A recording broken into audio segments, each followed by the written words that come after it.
Bismillahirrahmanirrahim. Assalamualaikum viewers. This is Rafi Ali and welcome back to my channel. Today I will show you how to make milk powder barfi. इसको बनाना बहुत ही आसान है और ये बहुत ही मज़े की बनती है. आप जब इसको फर्स्ट टाइम बनाएंगे उतनी ही परफेक्ट बनाएंगे जिस तरह के मैंने आपको सिखाई है. तो चलिए इसको बनाना स्टार्ट करते हैं. मिल्क चाहिए हमें हाफ़ कप. शुगर आप अपने टेस्ट के अकॉर्डिंग ले लें. ऑयल हमें चाहिए 3 टेबलस्पून. इसकी जगह आप बटर या घी भी यूज़ कर सकते हैं. मिल्क पाउडर चाहिए हमें 2 कप. पिस्ताशियो गार्निशिंग के लिए तकरीबन ये 1 चम्मच है और इलायची पाउडर हाफ़ टी स्पून. सबसे पहले मैंने एक पैन ले लिया है, उसमें मैं ऐड कर दूंगी 3 टेबलस्पून ऑयल.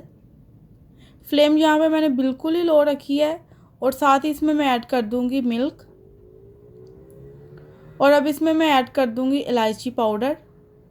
जब भी आप बर्फ़ी बनाएं तो इस बात का आपने ज़रूर ध्यान रखना है कि जो फ्लेम है वो बिल्कुल ही लो होनी चाहिए. अब मैं इसको मिक्स करना स्टार्ट करती हूँ. तो अगर आपने अभी तक मेरे चैनल को सब्सक्राइब नहीं किया तो काइंडली मेरे चैनल को सब्सक्राइब करें. ये आपकी तरफ से हमें एक मोटिवेशन मिलती है ताकि हम और अच्छी वीडियोज़ आपके साथ शेयर कर सकें.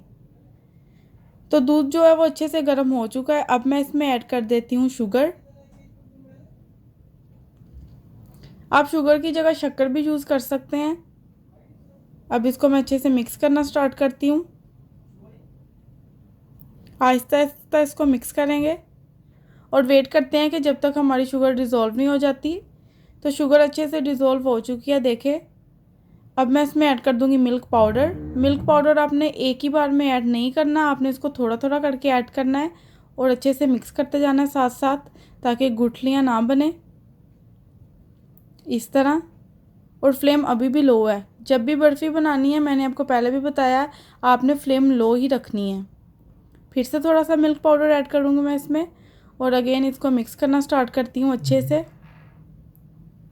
ये बहुत ही टेस्टी बर्फ़ी बनती है. आप एक बार इसको ज़रूर ट्राई करें, ये आपको बहुत पसंद आएगी और आप इसको बार बार बना के खाएंगे.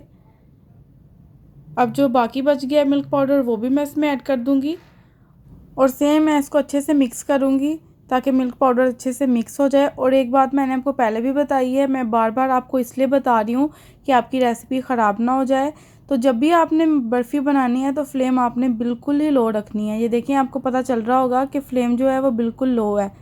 वो इसलिए कि अगर आप इसको हाई फ्लेम पे या मीडियम टू लो फ्लेम पे पकाएंगे तो ये मिल्क पाउडर है तो वो बहुत जल्दी जल जाता है. तो इस वजह से आपने फ्लेम बिल्कुल ही लो रखनी है.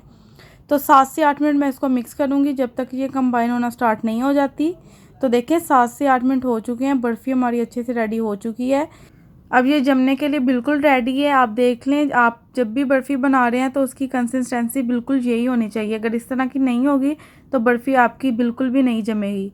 तो देखें अब ये बिल्कुल रेडी है. अब मुझे चाहिए होगा एक बेकिंग ट्रे. उसमें मैं एक बेकिंग पेपर बिछा लूँगी बर्फ़ी को जमाने के लिए.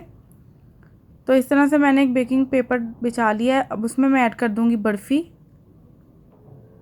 आप जिस तरह चाहें, जिस तरह के बर्तन में चाहें इसको सेट कर सकते हैं. अब मैं इसको अच्छे से प्रेस करती जाऊंगी और अब मैं इसमें ऐड कर दूंगी गार्निशिंग के लिए पिस्ताशियो. आप बादाम भी यूज़ कर सकते हैं. तो पिस्ताशियो मैंने ऐड कर लिया है. इससे लुक भी बहुत ही अच्छी आती है और माशाल्लाह ये बहुत ही टेस्टी बनी है. आपको दिखने में लग रही होगी. अब मैं स्पैचुला की मदद से इसको थोड़ा सा प्रेस कर दूंगी ताकि जो पिस्ताशियो हैं वो इसमें अच्छे से सेट हो जाएं इस तरह. तो अब मैंने इसको फ्रिज में रख देना है 3 से 4 घंटे के लिए जमने के लिए.